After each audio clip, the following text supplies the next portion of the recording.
मेरा नाम कोमल है। मेरी शादी को अभी 3 महीने हुए हैं। इन 3 महीने के दौरान जब भी मैंने अपने पति से कोई चीज़ मांगी तो वह हमेशा यही कहते थे, भाई से पूछ कर लाता हूँ या भाई से पैसे लेकर आता हूँ। मेरे पति हर मामले में अपने बड़े भाई से इजाज़त लेते थे। अमन मेरे पति हैं और उनके बड़े भाई राजेश यानी मेरे जेठ हैं, जिन्होंने अब तक शादी नहीं की है। एक दिन मैंने अपने पति से पूछा, आपके भाई ने अभी तक शादी क्यों नहीं की? तो उन्होंने कहा, मुझे भी आज तक इसका कोई खास सबब समझ में नहीं आया। शायद उनको शादी करने की ख्वाहिश ही नहीं थी, इसलिए माँ ने मेरी शादी पहले करवा दी। राजेश अब 35 साल के हो चुके थे। वक्त गुजरने के साथ साथ मुझे ये बात समझ में आ गई कि मेरे पति हर काम में अपने बड़े भाई से इजाज़त क्यों लेते थे, क्योंकि मेरे ससुराल की सारी जायदाद राजेश के नाम पर थी। उन्होंने अपने बलबूते पर अपनी खुद की कंपनी भी बना रखी थी और मेरा पति उसी कंपनी में काम करता है। सीधे शब्दों में कहें तो वह अपने बड़े भाई की कंपनी को संभालता है। हमारे रहने के लिए जो बंगला बना था वह भी राजेश ने ही बनवाया था। घर में दोनों भाई एक साथ ही रहते थे।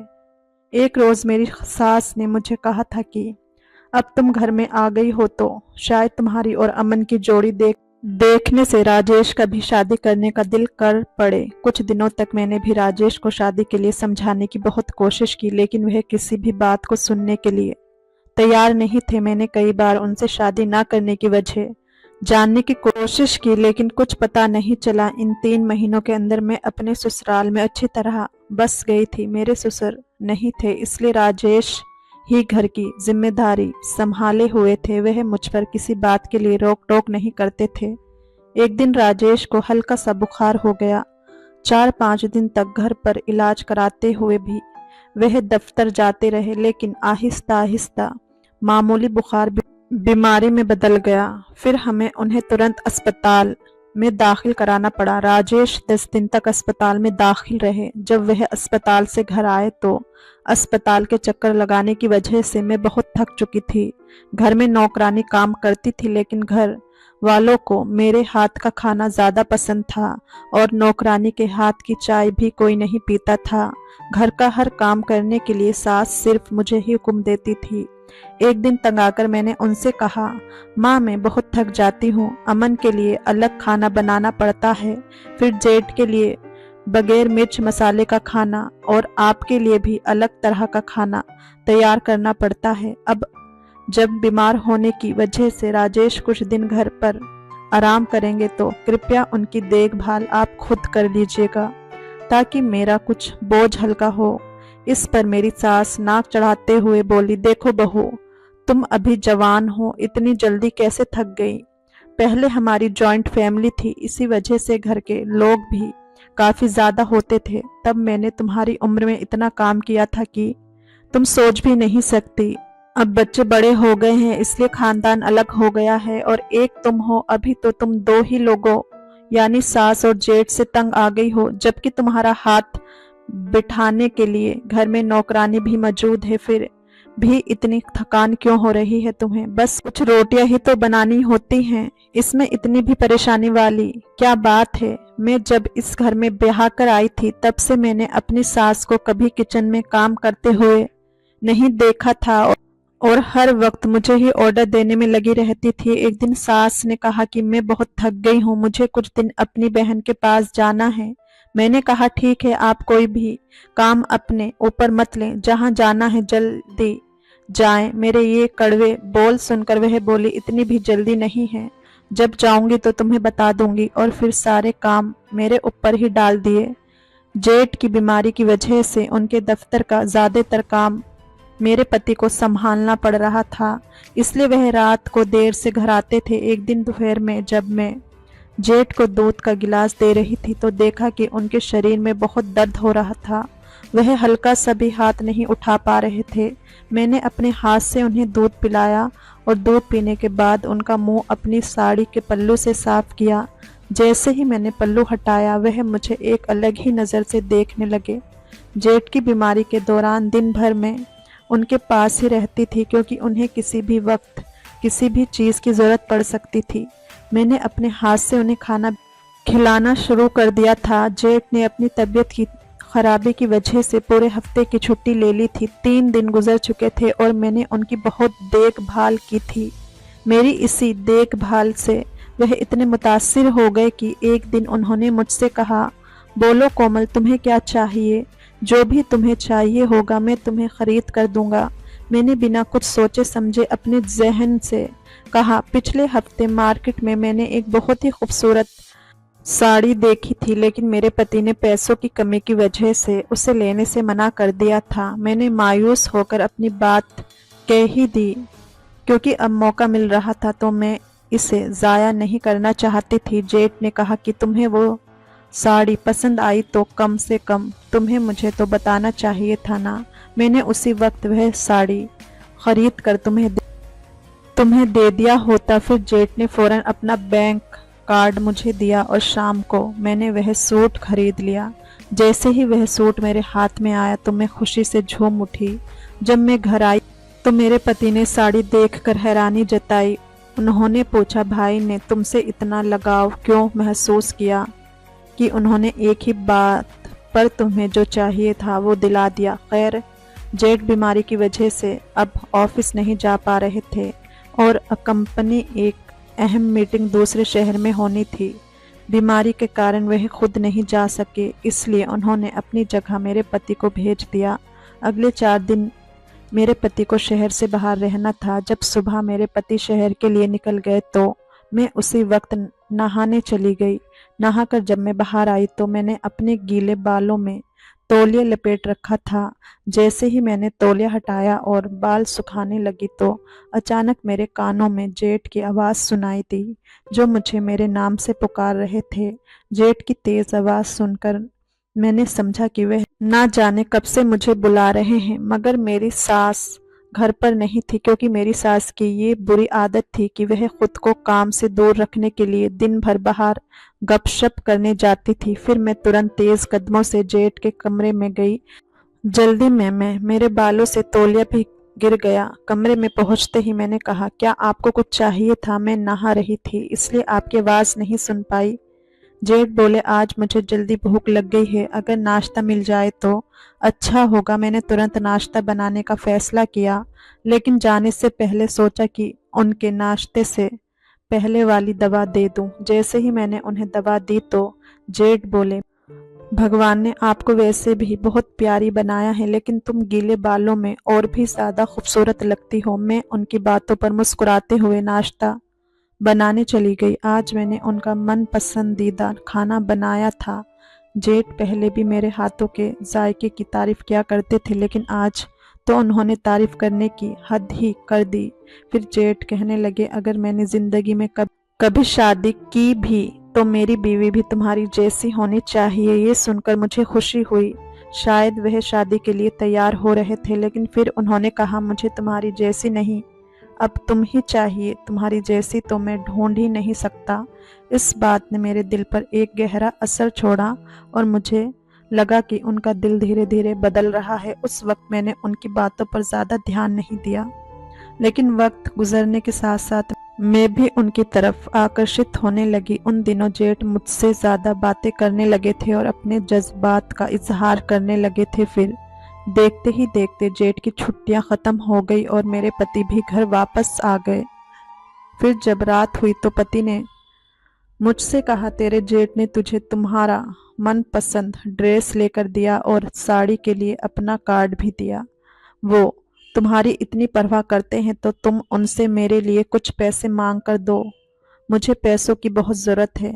मैंने ताज्जुब के साथ अपने पति से पूछा कि आपको पैसों की क्या ज़रूरत है? उन्होंने जवाब दिया, मुझे एक नॉर्मल सी गाड़ी खरीदनी है, ये मेरा ख्वाब है। मैंने हामी भर दी और मेरे पति सो गए। जेठ और मेरे बीच एक अलग ही रिश्ता बन चुका था और मुझे उनके इरादे का अंदाज़ा नहीं था। खैर, इसके बाद मैं अपने कमरे से बाहर आई, क्योंकि मैं जेठ को हल्दी वाला दूध देना भूल गई थी। पिछले कुछ दिनों से जेठ ताकत की कमी की वजह से हल्दी वाला दूध पी रहे थे और मैं उन्हें रोज़ाना रात में दूध देती थी। उस रात भी मैं दूध लेकर उनके कमरे में गई। जब मैं दूध का गिलास रखकर वापस जाने लगी तो जेठ बोले, इतनी जल्दी क्यों जा रही हो? बैठो, मुझे तुमसे बातें करना अच्छा लगता है। जेठ मेरी छोटी बड़ी बातों पर बहुत ध्यान दे रहे थे। फिर उन्होंने कहा, ये साड़ी तुम पर बहुत अच्छी लग रही है। वैसे भी तुम बहुत खूबसूरत हो। मेरी इतनी तारीफ तो मेरे पति ने भी कभी नहीं की थी। मुझे महसूस होने लगा कि शायद जेठ के दिल में शादी के बारे में जज्बात बदल रहे हैं। खैर, मैंने बड़े हौसले के साथ धीमी आवाज़ में उनके सामने कहा कि मुझे कुछ चाहिए था, और फिर उनके इजाज़त पर मैंने उनसे कुछ रकम मांग ली। अगर मैं अपने पति के नाम से पैसे मांगती तो वह वजह पूछते और शायद पैसे भी ना देते, लेकिन जब मैंने अपने नाम से पैसे मांगे तो जेठ ने मुझसे कुछ नहीं कहा, बल्कि वह कुछ और बातें करने लगे। उन्होंने कहा, जब तुम अपने पति के साथ होती हो तो मुझे उससे जलन होती है, क्योंकि उसके पास तुम जैसी खूबसूरत बीवी है। कभी कभी ऐसा लगता है कि काश तुम मेरी मलिकत में होती। फिर ना जाने अचानक ऐसा क्या हुआ कि उन्होंने फ़ौरन ही मुझे तलख लहजे में अपने कमरे से निकल जाने का कह दिया। उन्हें अचानक क्या हुआ था, मुझे कुछ समझ नहीं आया। उस रात के बाद पूरे 2 दिन तक जेठ ने मुझसे बात तक नहीं की। उन्होंने खामोशी से मेरे हाथ में चेक दे दिया। मैंने वह चेक अपने पति को दे दिया। मेरे पति ने कहा, भाई इतने मेहरबान कैसे हो गए? मुझे कुछ समझ नहीं आ रहा। वो तो मुझसे रोज़ का हिसाब पूछते हैं और तुम्हें एक ही बार में इतनी बड़ी रकम दे दी।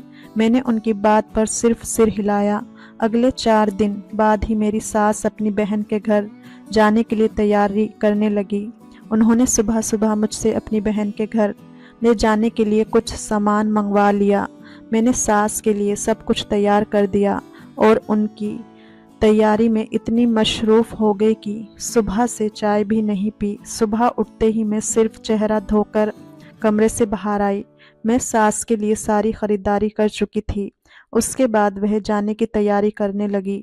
कुछ देर बाद सास अपनी बहन के घर चली गई और मेरे पति भी ऑफिस जाने के लिए निकल गए।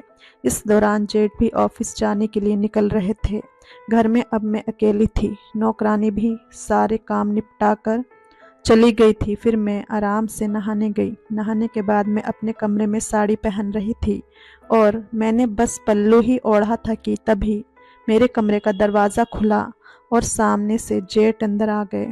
उन्हें देखकर मैं पूरी तरह घबरा गई, क्योंकि मेरे जिस्म पर पल्लू भी ठीक से नहीं था। मैं जल्दी से पल्लू ओढ़ने लगी थी कि इतने में जेठ मेरी तरफ बढ़े और बोले, मुझे तुमसे कुछ ज़रूरी बात करनी है। अब घर में कोई भी नहीं है, इसलिए मैं आधे रास्ते से वापस आ गया। जेठ को घर में किसी के ना होने पर मुझसे ऐसे क्या खुफिया बातें करनी थी, मेरे दिमाग में सवाल चलने लगे। मैं गौर कर रही थी कि तभी मेरे जेठ मेरे सामने आकर माफ़ी मांगने लगे। जेठ का माफ़ी मांगने का ये तरीका मेरे लिए बहुत अजीब था। मेरे दिमाग में सवालों का तूफान चल रहा था कि आखिरकार जेठ को ऐसा क्या कहना था जिसकी वजह से उन्होंने इतना ताज्जुब पैदा किया। मैं हैरानी के साथ रह गई और उन्हें जाने को कह दिया। उस दिन मेरे बर्ताव ने मुझे बहुत बुरा महसूस कराया था, इसलिए मैं तुमसे माफ़ी मांगने आया हूँ। मैंने कहा, कोई बात नहीं। मुझे आपकी उस बात का बिल्कुल भी बुरा नहीं लगा, क्योंकि आप तो मेरे अपने हैं। मेरी ये बात सुनकर जेठ खुश हो गए और फिर खुशी खुशी वहाँ से चले गए। उस रात जब मेरी सास घर पर नहीं थी तो मेरे पति भी थोड़ी देर बाद गहरी नींद में चले गए। जब मुझे यकीन हो गया कि पति गहरी नींद में हैं तो मैं मौका पाकर चुपके से बिस्तर से उठी और बाहर निकल गई। मैं जल्दबाजी में जेठ के कमरे में पहुंची, लेकिन तब तक जेठ भी सो चुके थे। मैं उनके पास पहुंची कि तभी अचानक से कमरे की बड़ी लाइट ऑन हो गई। मैंने पीछे मुड़कर देखा तो सामने मेरा पति खड़ा था। मेरे पति ने रात को इस वक्त मुझे अपने भाई के कमरे में देखा तो इस बात का गलत मतलब ले लिया और गुस्से में कहने लगे, तुम इस वक्त मेरे भाई के कमरे में क्या कर रही हो? और उन्होंने मुझे जेठ को इंजेक्शन लगाते हुए भी देख लिया था। पति ने फ़ौरन आकर मुझे मेरे दोनों कंधों से पकड़ लिया। मैंने कहा, मैं गलत इरादे से नहीं आई थी। हमारे शोर से जेठ भी नींद से जाग गए और उन्हें कुछ समझ में नहीं आ रहा था कि ये मेरे साथ क्या हो रहा है। तभी मेरे पति ने अपने भाई से कहा, भाई आप बिल्कुल भी फिक्र ना करो, मैं आपको कुछ भी नहीं होने दूंगा। मेरी बीवी आपके साथ ये करेगी इसकी तो मैंने कभी भी उम्मीद नहीं की थी। ये सुनकर मैं भी हैरान रह गई। मेरे पति अपने भाई को बताने लगे, मेरी बीवी आपको इंजेक्शन लगाने वाली थी। वह तो शुक्र है कि मैं ऊपर से आ गया, वरना ये तो शायद आपको हमेशा की नींद सुलाने वाली थी। मैं तो सोच भी नहीं सकता था कि मेरी बीवी इस कदर जालिम निकलेगी। ये शायद दौलत की खातिर आपको मारना चाहती है, मगर मैं एंड मौके पर ही आपके कमरे में पहुंचा और आपकी जान बच गई। जेठ ने ये सुनकर मेरे पति को खामोश कराते हुए कहा, शर्म करो यार, क्या तुम्हें अपनी बीवी पर जरा भी भरोसा नहीं है? लेकिन आपको इस पर भरोसा हो या ना हो, मुझे इस पर बहुत यकीन है। इसलिए मुझे अभी भी यकीन नहीं आ रहा कि मेरी भाभी मेरे साथ कैसे गलत कर सकती है। फिर जेठ ने मुझसे सवाल किया, ये सब क्या हो रहा था? तुम मेरे साथ ऐसा क्या करने वाली थी? वजह आप खुद ही बता दो, मुझे आप पर पूरा भरोसा है। मैंने जेठ के सामने आहिस्ता से बोलना शुरू किया। कल मैं जब माँ जी के लिए कुछ सामान खरीदने बाजार गई थी, तब मैंने आपके लिए एक पेचीदा बीमारी का इंजेक्शन लेकर आई थी, क्योंकि मुझे आप पर शक था कि आपके अंदर कुछ कमी है। आप 35 साल के हो गए हैं और आपके पास इतनी दौलत है, फिर भी आपने शादी क्यों नहीं की? मुझे इस मामले की जांच पड़ताल करनी थी, इसलिए ये इंजेक्शन लेकर आई थी। मैं आपको बेहोशी का इंजेक्शन लगा रही थी ताकि मैं अच्छी तरह जांच भी कर सकूं और आपको इस बारे में खबर भी ना हो। मेरी बात सुनकर जेठ बोले, तुम्हें किसने कहा था कि मेरे अंदर कोई कमी है? तुमने ऐसा क्यों सोचा? मैंने जवाब दिया, आप 35 साल के हो चुके हैं, लेकिन आपने अभी तक शादी नहीं की, इसलिए मुझे आपकी काबिलियत पर शक होने लगा था। मैं हकीकत जानना चाहती थी कि क्या आपके अंदर वाकई में कोई कमी है या शादी ना करने का कोई और बात है। इस वजह से मैं आपसे मीठी मीठी बातें भी करती थी, ताकि आप बातों बातों में हकीकत बता दें कि आपके अंदर किसी तरह की कोई कमी है, जो आप इस उम्र में भी शादी करने से इनकार कर रहे हैं। जेठ ने फिर संजीदा आवाज में कहा, मेरे अंदर किसी तरह की कोई कमी नहीं है। मेरी शादी ना करने का सिर्फ एक ही कारण है, और वह है मेरा पहला प्यार पूनम। जब मैं 23 साल का था, तब से ही मैं अपनी बचपन की दोस्त पूनम से शादी करना चाहता था। पूनम भी मुझसे बहुत प्यार करती थी, लेकिन मैं उस वक्त बहुत गरीब हुआ करता था। मैं इतनी ताकत नहीं रखता था कि पूनम को इज्जत के साथ ब्याह कर अपने घर ला सकूं। कई बार मैंने इरादा भी किया कि मैं पूनम को भगाकर कोर्ट मैरिज कर लूं, लेकिन जब मुझे अपनी माँ और छोटे भाई का ख्याल आता तो मैं अपने इस इरादे को झटक देता। मैं और पूनम दिन रात एक दूसरे को पाने के लिए बेचैन रहते और तड़पते रहते, लेकिन हमारे बस में कुछ भी नहीं था। आखिर जब पूनम की मंगनी के बाद तुरंत शादी हुई और वह किसी गैर के आंगन में चली गई, तो मेरी तो जैसे दुनिया ही उजड़ गई थी। मैं जीते जी मर गया। मेरी मोहब्बत मेरे हाथों से चली गई, क्योंकि मेरा गुनाह सिर्फ यही था कि मेरे पास पैसा नहीं था और मैं उन दिनों रोजगार के सिलसिले में जगह जगह भटक रहा था। उस दिन के बाद से मैंने शादी का ख्याल अपने दिमाग से निकाल दिया और सिर्फ पैसा कमाने का इरादा कर लिया। मेरी माँ हमेशा मुझसे शादी के लिए जोर देती रही, लेकिन पूनम के बिना मैं किसी और से शादी करने का सोच भी नहीं सकता था, क्योंकि मेरे दिल में सिर्फ वही थी। कभी कभी आप दोनों को इकट्ठा देखकर मुझे शादी की ख्वाहिश होती थी, लेकिन जब भी मैं तुम्हारे साथ बात करता था, मुझे पूनम याद आ जाती थी। आखिरकार मैंने अपने दिल को समझा लिया कि जितनी भी मैं कोशिश कर लूं, मैं पूनम के अलावा किसी और के लिए अपने दिल में जगह बना ही नहीं सकता। ये सब बड़े टूटे हुए दिल के साथ बता रहे थे। फिर जेठ की आंखों से आंसू बह निकले और वह मर्द होकर भी फूट फूट कर रोने लगे। मेरे पति ने तुरंत ही मेरे जेठ को सीने से लगाकर संभाला और हौसला दिया। उसके बाद मैंने कहा, मुझे आपकी बेहद फिक्र रहती है। कसम से आप दिल के बहुत अच्छे हैं और कमाई भी बहुत करते हैं। आपने अपने छोटे भाई की परवरिश करने में भी कोई कसर नहीं छोड़ी। हमें आज तक किसी चीज की कमी महसूस नहीं होने दी। भला इतना कौन किसी का एहसास करता है? लेकिन भाई यकीन करें, अभी भी आपकी शादी की उम्र खत्म नहीं हुई। आप एक बार किसी लड़की को अपनी जिंदगी में मौका तो देकर देखें। यकीनन आपको उसमें भी अपनी पूनम ही नजर आने लगेगी और आपका घर बसता हुआ देखकर माँ जी को भी सुकून मिल जाएगा और वह अपनी ज़िंदगी में आपकी संतान को भी देख सकेगी। प्लीज़ जो भी है, अब आप अपनी शादी से मुताल्लिक ज़रूर सोचें, अभी भी आपका कुछ नहीं बिगड़ा। देखना आप फिर से मजीद जवान हो जाएंगे। इतने दिनों से इसी वजह से मैं ये सब कोशिश कर रही थी। मेरी बात खत्म होते ही मेरे पति मुझसे माफ़ी मांगते हुए बोले, प्लीज़ कोमल, तुम मुझे माफ़ कर दो, मैंने तुम्हें गलत समझा।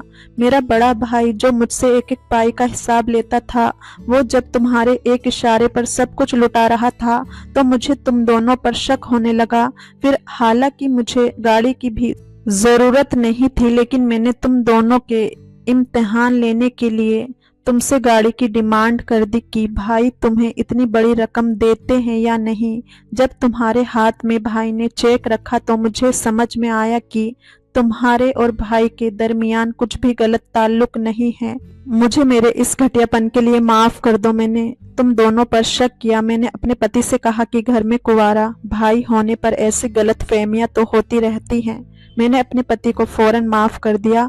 फिर अगले ही दिन मैंने अपने अमीर और हैंडसम देवर के लिए एक नहीं बल्कि 4 प्रपोजल लेकर आई। उनमें से एक लड़की मेरे जेठ को काफी पसंद आई, लेकिन शादी करने से पहले देवर ने ये शर्त रख दी कि वह कुछ दिनों तक उस लड़की को फौरन जांचना चाहेंगे और उसके बाद ही शादी का फैसला करेंगे। हमने उनकी ये शर्त भी बखूबी कबूल कर ली। फिर ठीक 20 दिन बाद ही जेठ ने शादी के लिए इजाजत दे दी और हम बड़े धूमधाम से अपने देवर को ब्याह कर उसकी नई नवेली दुल्हन को अपने घर ले आए।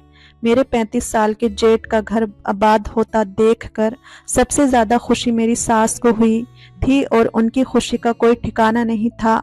आखिरकार मेरी बेशुमार कोशिशों के कारण मेरी मेहनत रंग ले आई और यूं मेरे जेठ यानी देवर को उसकी जिंदगी की खूबसूरत साथी और कुछ सालों बाद बुढ़ापे का सहारा भी मिल गया।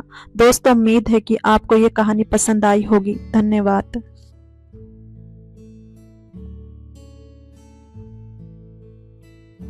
मामी ने कहा, मुझे अंधेरे से बहुत डर लगता है।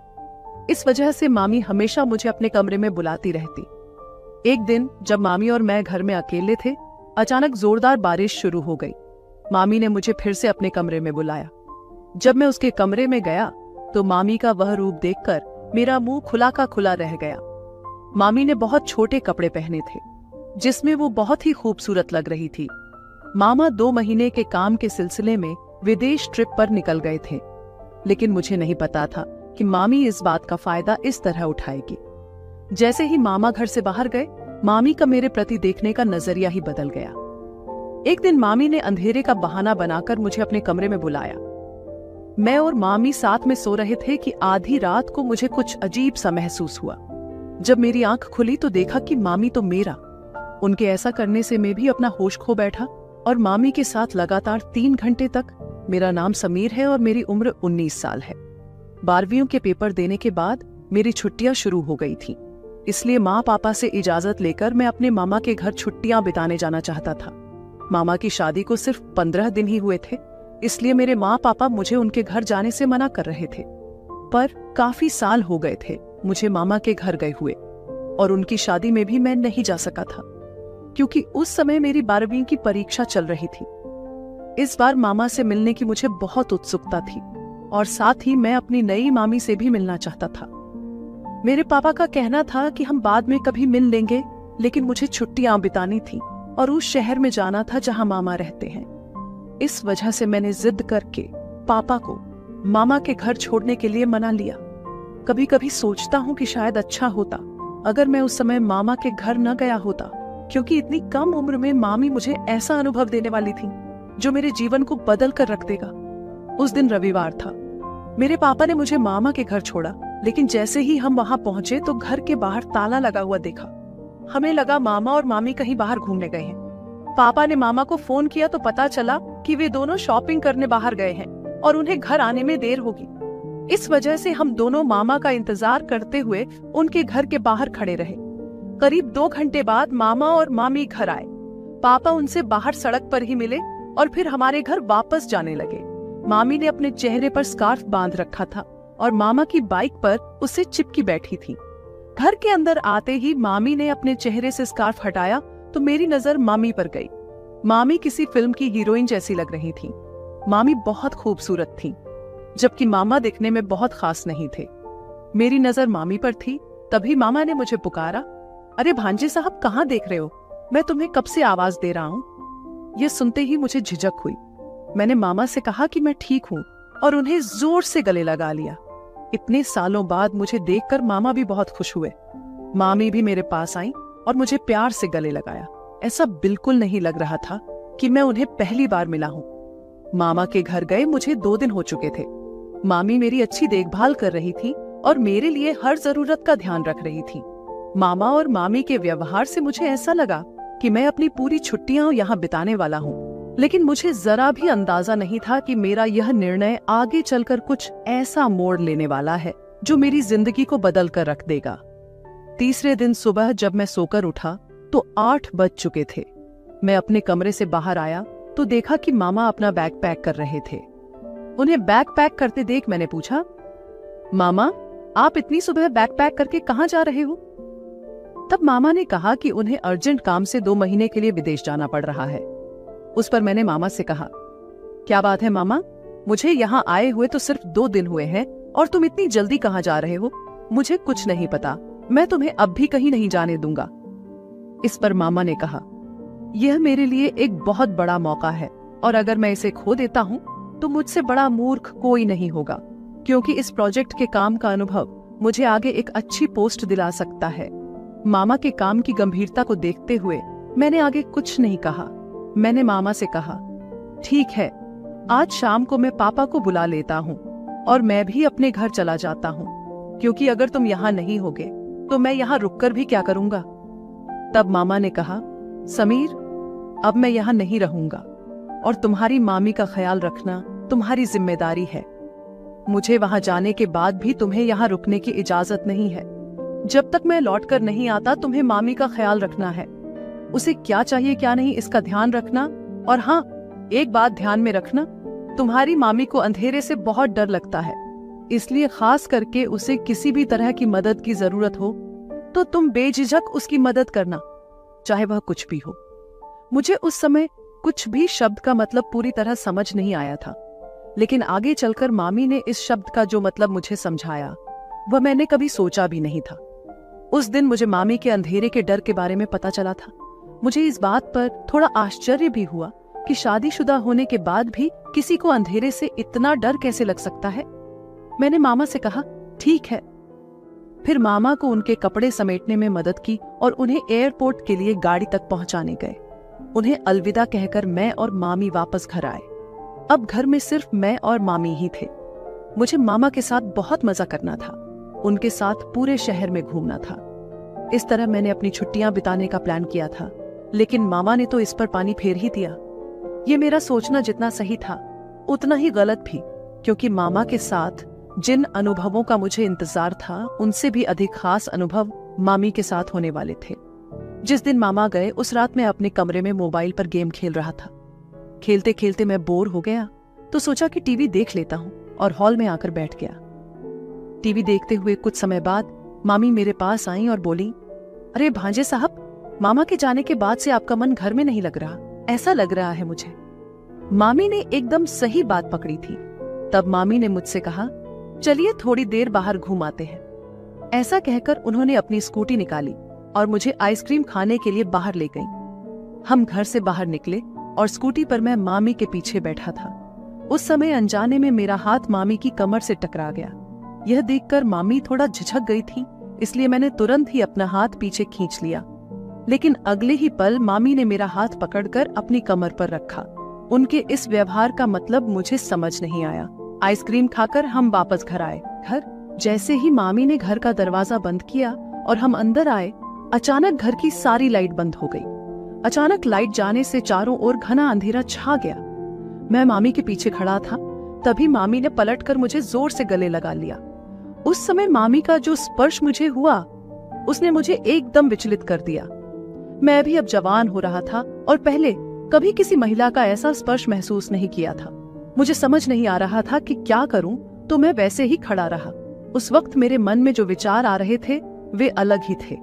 मामी करीब 5 मिनट तक मुझे वैसे ही पकड़े रही और फिर अचानक लाइट आ गई। जैसे ही लाइट आई, मामी भी होश में आई और फौरन मुझसे दूर हो गई। मुझे माफ करना, ऐसा कहकर वह शर्माते हुए अपने कमरे में चली गई। वहां क्या हो रहा था और अचानक मेरे साथ जो हुआ उससे मैं पूरी तरह से हैरान था। मुझे समझ नहीं आ रहा था कि क्या करूं।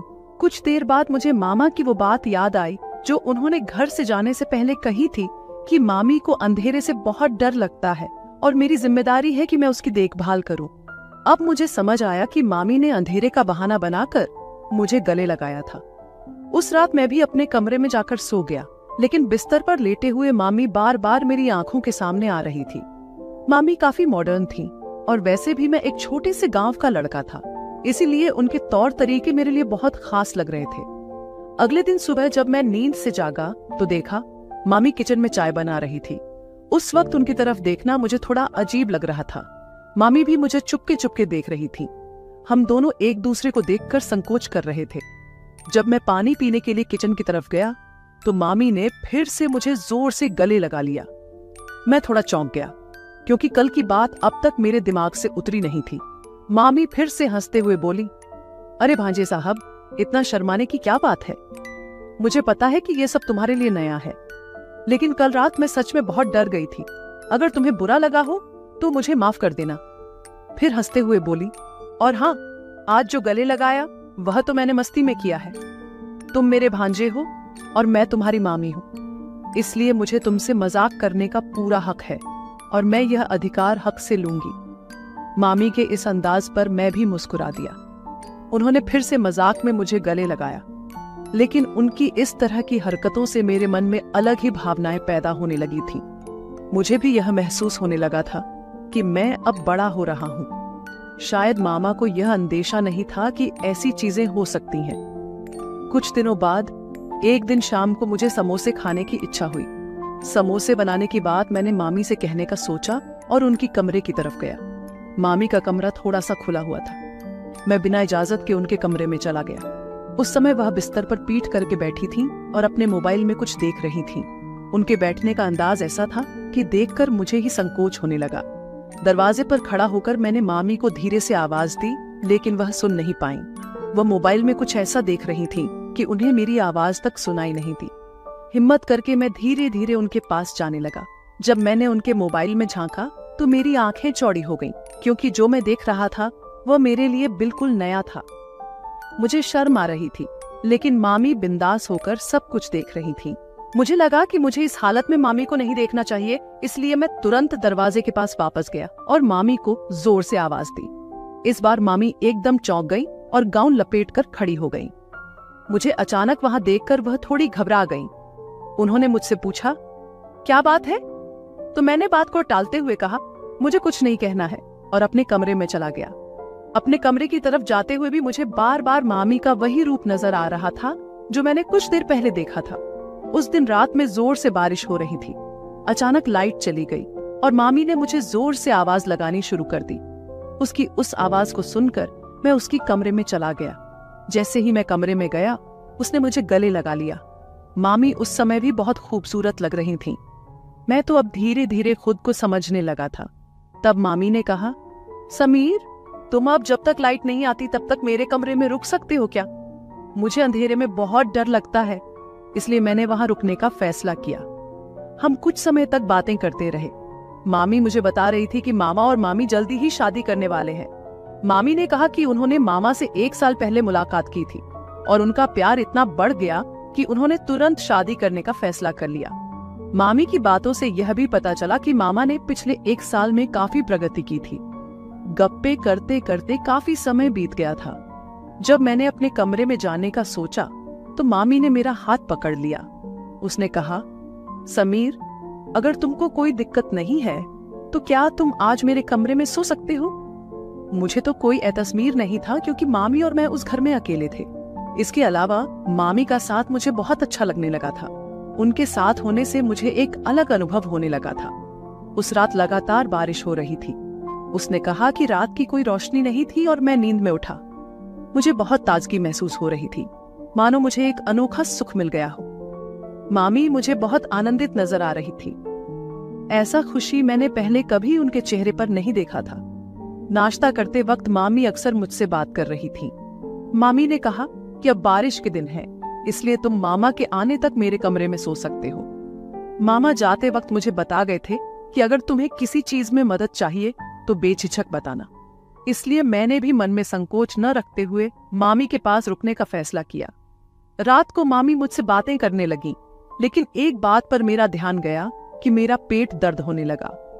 मामी की बातों में मुझे थोड़ा डर लग रहा था, इसलिए मैं उनकी कमरे में सोने लगा। हालांकि मामी इसका फायदा उठाने में लगी थी, यह मुझे समझ नहीं आ रहा था।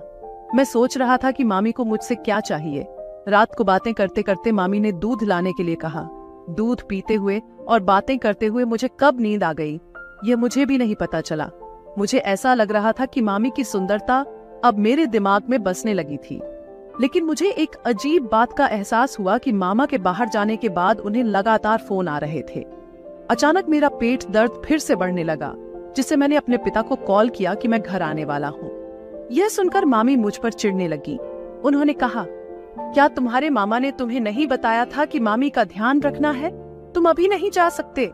मामी की बातें मुझे कुछ समझ नहीं आई। कौन सा रिश्ता और कौन सा ध्यान? जब मैंने इसके बारे में पूछा तो उन्होंने कहा, मुझे नहीं पता, लेकिन तुम मुझे छोड़कर कहीं नहीं जा सकते। मामी ने तो मुझसे घर न जाने की जिद पकड़ ली, लेकिन मेरा पेट दर्द कुछ कम होने का नाम ही नहीं ले रहा था। मैं यह सब बात मामी को बताने में हिचकिचा रहा था। रोज मेरा पेट दर्द और मेरी कमजोरी बढ़ती जा रही थी। मामी तो रोज किसी न किसी बात पर खुश रहने का बहाना ढूंढ रही थी, लेकिन मुझे समझ नहीं आ रहा था कि आखिर मेरे साथ क्या हो रहा था, क्योंकि ऐसा अनुभव मुझे पहली बार हो रहा था। मामा गए हुए लगभग 1 हफ्ता हो गया था। शाम को 7 बजे घर की बेल बजी, जिससे मेरा दिल उड़ गया। मैंने अपने पास देखा तो मामी मेरे ऊपर हाथ रखकर सो रही थी। बेल लगातार बज रही थी, इस वजह से मामी दरवाजा खोलने गई। दरवाजा खुलते ही सामने पुलिस खड़ी थी। पुलिस देखकर मामी घबरा गई। पुलिस ने मामी के हाथ में बेड लगाकर कहा, क्या चल रहा है? मुझे कुछ समझ में नहीं आ रहा था। तभी मेरे पीछे पापा मामा जी को लेकर आए। मामा जी के हाथ में भी बेड था। उन्हें देखकर मैंने कहा, मामा, आप तो काम के सिलसिले में 2 महीने पहले विदेश गए थे। तब मैंने पापा से पूछा कि ये सब क्या हो रहा है। पापा ने बताया, जब मैं तुम्हें यहाँ छोड़ने आया था तब मैं पुलिस स्टेशन गया था। वहाँ मुझे एक लड़की के बारे में जानकारी मिली, जिसके बारे में मेरे सहकर्मी खोज कर रहे थे। मैंने उसे पहचाना नहीं, लेकिन जब मैंने सोशल मीडिया पर मामा के फोटो देखे तो मुझे पता चला कि तुम्हारे मामा ने नाम और पहचान बदलकर मामी से शादी कर ली है। मामा जी का फोन कटने के बाद पापा को यह चौंकाने वाली जानकारी मिली। मामा और मामी लोगों को फंसाकर गलत काम कर रहे थे। तब मुझे समझ आया कि मेरे पेट में दर्द क्यों हो रहा था। मामा ने मुझे नशीला दूध पिलाया था। मामी ऐसा कर रही थी और कल रात मेरी ठगी हुई थी। मामा मामी ने तो रिश्ते की भी परवाह नहीं की। जल्दी पैसे कमाने के चक्कर में मामा मामी अंधे हो गए थे। अब सब कुछ समझ में आ गया था कि मामा ने 1 साल में शहर में इतनी तरक्की कैसे की। मैं तो मामा जी के प्यार में उनके घर छुट्टियां बिताने गया था, लेकिन उन्होंने मामी से लगाकर मुझे भी छोड़ दिया। मेरा भाग्य अच्छा था कि पापा ने उस मामले की जांच की। मुझे लगता है कि आजकल के युग में रिश्ते, प्रेम और आपसी भावनाओं की कोई कीमत नहीं रह गई है। सब अपने फायदे के लिए जीते हैं, इसलिए पहले जैसे रिश्ते अब नहीं रह गए हैं। मामा जी ने मुझे अच्छी तरह समझाया, लेकिन जैसे कर्म होते हैं वैसा ही फल भी मिलता है। यदि आपको यह कहानी पसंद आई हो तो इस वीडियो को लाइक करें और चैनल को सब्सक्राइब करें।